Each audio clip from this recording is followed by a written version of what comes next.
లేకపోతే ప్రజ్వల్ రేవణకు సంబంధించి నిన్న అర్ధరాత్రి ఆయన భారతదేశానికి రావడం, వెంటనే అరెస్ట్ చేయడం, అంటే ఈ ప్రాసెస్ అంతా ముందు నుంచే కూడా పోలీసులు దీనికి సంబంధించి పకడ్బందీ ఏర్పాట్లు చేశారు.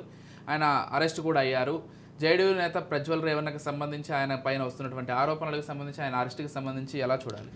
ఆయన అరెస్టుకు సంబంధించి ఆయన కుటుంబ సభ్యులే ఆయన వెంట నిలవనటువంటి పరిస్థితి ఉంది.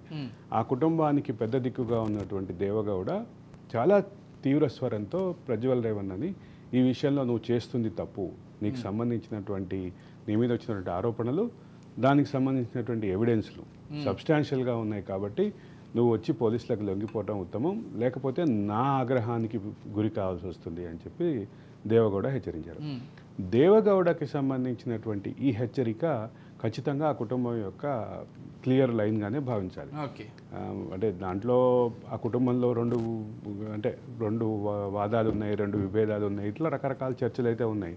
కుమారస్వామికి సంబంధించినటువంటి వాదన ఒక పక్కన, ప్రజ్వల్ రేవణ్ణ తండ్రి రేవణ్ణకి సంబంధించినటువంటి అంటే ఈ రెండు గ్రూపులుగా విడిపోయినటువంటి వాదన అయితే గట్టిగా ఉంది.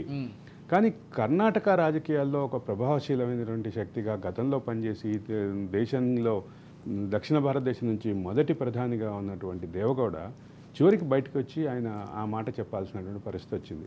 ప్రజ్వల్ రేవణ్ణకు సంబంధించినటువంటి అంటే ప్రజ్వల్ రేవణ్ణ కారణంగానే అక్కడ ఎన్డీఏ కూటమికి సీట్లు తగ్గుతాయనేటువంటి వాదన కూడా బలంగా ఉన్నటువంటి ప్రస్తుత నేపథ్యంలో, ఆ రాష్ట్రంలో దాని ప్రభావం ఎక్కువగా ఉంటుందనే నేపథ్యంలో ఖచ్చితంగా ప్రజ్వల్ రేవణ్ణకి సంబంధించినటువంటి చర్చ మాత్రం 100% అది అంటే దానికి ఒక లాజికల్ కంక్లూజన్, ఒక ముగింపు ఇచ్చినట్టుగానే దేవగౌడ వ్యాఖ్యలు భావించాలి.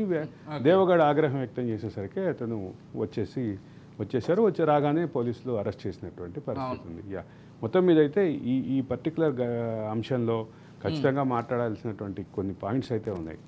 అది వారసత్వ రాజకీయాలతో ఇచ్చినటువంటి వెసులుబాటుతోటి కొంతమంది వ్యక్తులకి సంబంధించిన రెండో తరం, మూడో తరం నాయకులకు సంబంధించిన వాళ్ళ పిల్లలకు సంబంధించినటువంటి వ్యవహార శైలి, వాళ్ళకు సంబంధించినటువంటి యాటిట్యూడల్ బిహేవియరల్ ఇష్యూస్, ఇవన్నీ కూడా అహంకారం వచ్చేస్తోంది మూడో తరానికి రెండో తరానికి అనేటటువంటి వాదం ఏదైతే దేశవ్యాప్తంగా జరుగుతుందో దానికి ఈ ప్రజ్వల్ రేవణ్ణ చెప్పి మరొక సంఘటనగానే చూడాల్సినటువంటి పరిస్థితి ఉంది. అనేక సంఘటనలు జరిగాయి. పొలిటికల్ లీడర్స్ కొడుకులు కావచ్చు, మనవాళ్ళు కావచ్చు, స్త్రీల విషయంలో కావచ్చు, లేకపోతే చేసే కామెంట్స్ విషయంలో కావచ్చు, సమాజంలో ప్రవర్తించే తీరు విషయంలో కావచ్చు, అనేక సార్లు విమర్శలు ఎదుర్కొన్నారు.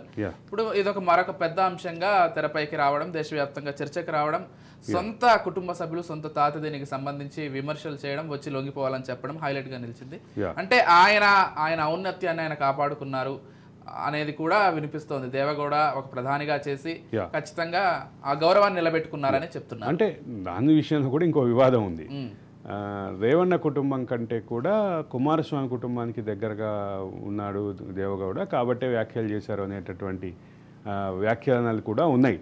కానీ వీటన్నిటినీ పక్కన పెడితే దేవగౌడ బయటకు వచ్చి ఆ మాటలు చెప్పడం ద్వారా ప్రజ్వల్ రేవణ్ణ మీద ఖచ్చితంగా ఒత్తిడి పెరిగినటువంటి పరిణామం ఉంది. ప్రజ్వల్ రేవణ్ణ మీద వచ్చినటువంటి ఆరోపణలకు కూడా కొంత సబ్స్టాన్షియల్ ఎవిడెన్స్ ఉంది అని కూడా మాట్లాడారు ఆయన దేవగౌడ.